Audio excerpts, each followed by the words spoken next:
Ta-da! All right. I am going to keep adjusting my hair because it drives me crazy. And the problem with doing it in a camera is everything is backwards. You're talking to me or to yourself? No, I'm talking to the live viewers that are currently not watching. Oh. Yes, exactly. Oh, no, there's two. Oh, is it Gunpowder Beauty? I think she just signed on. I watched your interview with Barbecue, at least most of it. Yes, and I'm early. Go figure. Oh, I'm so hot. I mean, temperature-wise, I got this really cool sweater. If I really want to fix my hair, I can just go like this and hide from you all. So, yes, Merry Christmas, everyone. It is Christmas. It is also Saturday. So, that of course means Suicide Prevention Saturday. And it's actually on a Saturday. I didn't put it off until next week. Or till tomorrow, because that is always a possibility. Because life does not always go according to plan. But this show, I actually have a plan for you all. Let's see, gun websites. Yes, Merry Christmas to you as well. And I'm hoping to have a good show. It's been a long day probably for everyone. And I will try to keep this short-ish. If you ask me questions, you know that always makes it go long-ish. But I'm going to tell you the Christmas story. I know. Well, I figured I had to set up. I'm in my house versus in the office. And I always need to make sure StreamYard is working because Mr. Gun website's there. He still needs to give me some tutorials on how to actually make this work. So I am starting early these days. Plus, I'm trying to be good and sort of go blah, blah, blah for a couple of minutes. So people get notified and understand that, yes, I'm really going to start at 9. So I will give it 2 more minutes. And then I'll do the all official Merry Christmas, Suicide Prevention Saturday, all that stuff. So Gunpowder Beauty. Quick question for you, because I did not pay attention well enough. Where are you? Like, what state are you in? Not like don't give out your address kind of thing. I was just curious. Because for those of you who have not been to, what is it? Guns and Barbecues. Who's and what's it? Yes, I do need you to help out, Pete. I do. Yeah, I need lots of help. But anyway, Guns and Barbecue.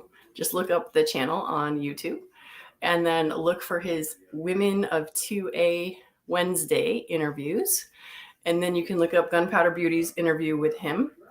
And she does a really great job of talking about going from how to get involved in firearms, like her firearm journey and how she got her girls involved. And it's pretty cool.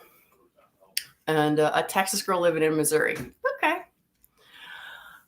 So anyway, I've got 1 more minute. 1 more minute. But yeah, G-Webs, we definitely have to set up a time for you and I to play with this thing so I can get better at using it, because that would be helpful. I know we talked about you being a moderator and that sort of stuff. I don't know if that's per stream or once in a while. No clue. All right. I'm not going to wait my last minute. I'm just going to go. All right. Welcome, everyone. It is almost 9 o'clock on a Saturday, which means it is Suicide Prevention Saturday because suicide sucks. And as a gun owner and firearms instructor, it is very important to me to let you guys understand that all of the gun violence deaths you hear about, when you hear that 30,000 people a year die, that 66% of that number are suicides. So there's only 40% of that. Not that only 40 is, we want to save everyone's lives, but 66% is super huge. And if we focus on suicide prevention, guess what? If we pay attention to mental health for all, whether they're suicidal or not, guess what's another byproduct? We actually lessen violence as well. Because a lot of violence is people just not feeling as though they're heard or understood. So, with that said, Merry Christmas all. May 2022 bring you all that you're hoping for and more. And I have a Christmas story for you. And it sort of involves suicide, but not really. So, back in 2010, A couple weeks before Thanksgiving, my father was admitted to the hospital. He had various problems: heart, kidney, liver. Lots of things were going wrong and not going well for him. He was in and out of the hospital for most of November, and he wasn't all the way out. He would go from the hospital to a rehab facility, back to the hospital. The first week of December, the doctors basically told him he was done. There really wasn't more that they could do for him. They could try to do more stuff for him, but he was not really up for that necessarily. So the second week of December 2010, we had a family meeting, and we discussed whether or not we wanted to keep him alive and fighting and in misery and in pain and suffering, or if it was going to be okay for them to just keep him comfortable until he passed. And in that family meeting, a week before Christmas or 2 weeks before Christmas, we said, no, of course not. Don't continue to suffer, because at that point in time, my dad had been suffering with various illnesses for almost a decade at that point.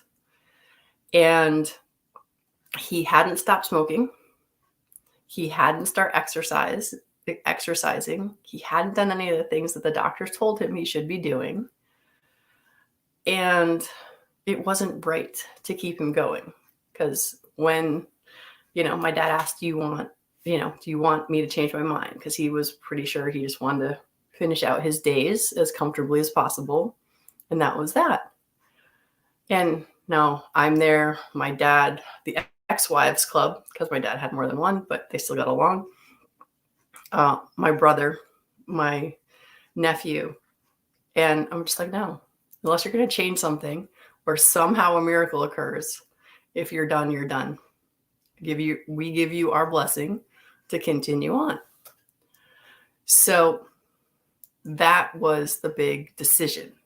Now, my father had lived a long, hard, adrenaline-filled life. And that's part of why so many things were breaking down on him. And he was at peace when he made that decision. And he was at peace when he talked to the family about it. The other thing, the next day, he was at peace about was he had a girlfriend that he'd had for 10 or 12 years at that point. And he asked my brother and I if it was okay if he could marry her. And my father's reasoning for this, he had 2 failed marriages previously. He had various girlfriends since the second failed marriage, but he'd never wanted to get married before. But now that he knew he was not on this earth much longer, we did not know how long, his reasoning was this. He's like, I can marry her now because I don't have enough time to screw it up. Because he'd always loved her, but he didn't want to ever marry anyone again because it didn't end well. So here we are. We've got a death and a funeral that's going to be planned in the near future, but we're also planning a wedding the week before Christmas. So as you all have just experienced, the week before Christmas, what are we all doing? Running around like crazy people. Shops are packed. Everything is just totally crazy. So my dad's in the hospital. His girl does not know that he's going to propose to her for that week. So my brother and I actually have to run around and get something that's allowed in the hospital for weddings. We talk to the nurses station. We let them know that this is going to happen. So it's a week before Christmas. I go into a jewelry store to go get wedding bands. The week before Christmas, I walk in. I'm listening to the customer in front of me, and I'm listening to the clerk. Oh no, that'll be 3 weeks before we can get any of that. Oh no, we can't do any sizing. We can't do this. We can't do that. And I'm like, oh, this is going to be interesting. So I walk in and I'm like, yeah, I need some wedding bands, please, for a wedding that's going to happen like day after tomorrow. And they're like, what size? And I'm like, I hadn't even thought of that because my dad never wore any rings ever. And we told him the story. He's in the hospital. He's dying. he's going to, we need the engagement ring too. He's going to propose, and I have no idea what size finger he is. The lady behind the counter is like, here, take these, but you have to bring them back. It was their sizing ring. And if you've ever been to a jewelry store, I promise you, they will not let you walk out the door with that unless you have a really good story. So that was our really good story. I go back to the hospital, make sure Gloria's not around, size up Dad's fingers. And I'm like, dude, what about hers? And I forgot, honestly, how we finally figured that one out.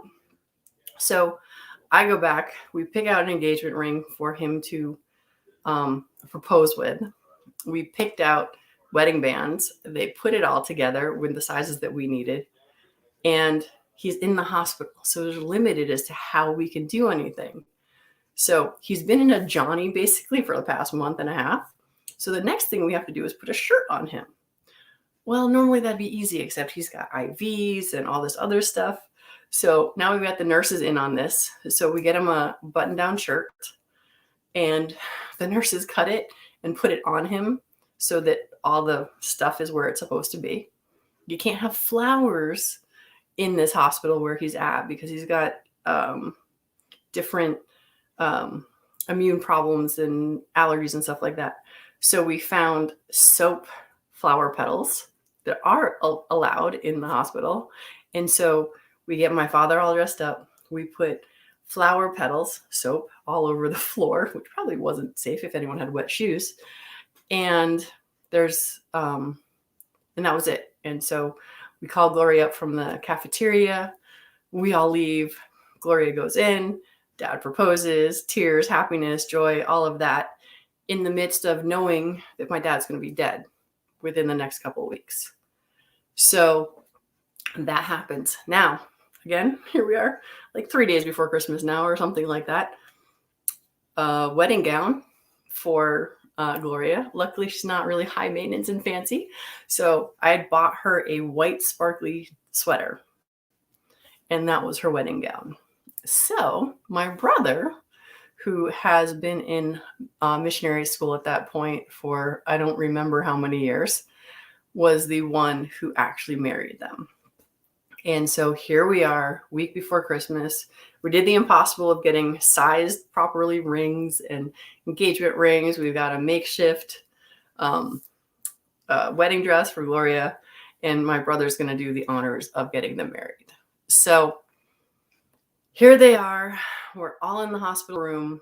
My dad and Gloria get married the week before Christmas, and all while knowing that he's going to be dead soon.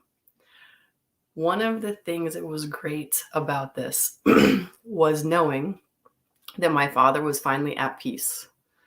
Most of his life he spent running, and much of his life he was suicidal.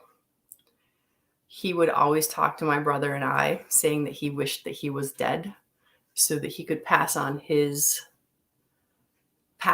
anything he had to us, because he just thought that he wasn't worthy for being here. He had been talked off various literal cliffs and figurative cliffs throughout his years. He had had many addictions throughout his life. Adrenaline was definitely one of them. At his funeral, we did talk mostly about fast cars, fast women, sharp things, and stuff that blows up. Was a definite theme in his life in general.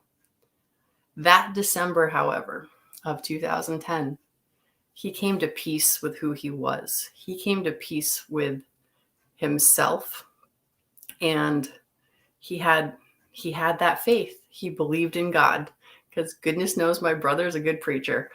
So he finally had the peace to know that he was good enough. And part of that is why he was able to let go and say, I'm done suffering on this plane for right now. So, can you find joy in death? Maybe. I don't know if I'd call it joy, but can you be content with it as it's coming towards you? Because the truth is, death is always coming towards us every single day. There is not a day that is promised on this earth. We never know when our last days are. My dad had a good idea, but there was no guarantee. No one knew when that was, but it wasn't going to be terribly long. So Imagine for a moment this crazy man who ran all of his life as fast as he could, finally coming to peace and knowing that it was okay for him to go. Got his girlfriend married and was super excited to have a wife as he went. By January 5th, he took his last breath. And the irony of that, the only reason I remember that is because he died on my mom's birthday. So every year for my mom's birthday, we joke about what a jerk my dad is because he died on her birthday. But we'll always remember when he died. So that being said, there you have it. A death, a funeral, and a wedding. Same person within a month, but showing how there are so many different ways to deal when we lose a loved one. It wasn't suicide, but suicide prevention is really about figuring out why you are here, understanding that you are certainly important and people will always love you. Yeah, it was a lot of miracles that week. I am not gonna, it was crazy. And this is the thing though, is like, he's dying. We weren't sad. I mean, of course we're sad, but he got to finally express his love for his girl for the past 10 years because he wasn't afraid anymore. And it's just really quite amazing how something so sad can also be so happy, like an amazing event that I will always have this story for every Christmas going forward. And it's just important to understand you're important and know that people will always love you. And you are the most important person that you need to love yourself. And that's where my dad finally got in his final days, was he came to peace with who he was and how he was. And if there's the most important lesson is to give each other high fives and give yourself a high five on a regular basis. Because something as simple as this, right? Go ahead, I dare you. Ready? Everybody put your hand up, right? Okay, now put it towards your camera or your screen. Just that little thing will change your life if you do it consistently and realize that you deserve a high five. And the reason I'm ending with that is because yours truly was having an awful time getting into this thing called the high five habit, which is where you are truly working on loving yourself and not being critical and not looking in the mirror or monitor and seeing all the failures and the things that don't look right. Life is hard. There are struggles. The struggles are what make you better. The more you fail, the more you learn. The faster you fail, the faster you learn, as long as you're paying attention. So there it is, my 15 minutes. Y'all are awesome. Thanks for checking in. Any questions, ideas, etc. Next week, I think I'm going to talk about the high five habit, because I would love to see you all get in on that with me. But now I'm going back to my guests. So Merry Christmas, Happy New Year. See you on the New Year's Eve or New Year's Day is Saturday. I don't even know. Either way, I will be here. Look forward to seeing you guys. And have a great week.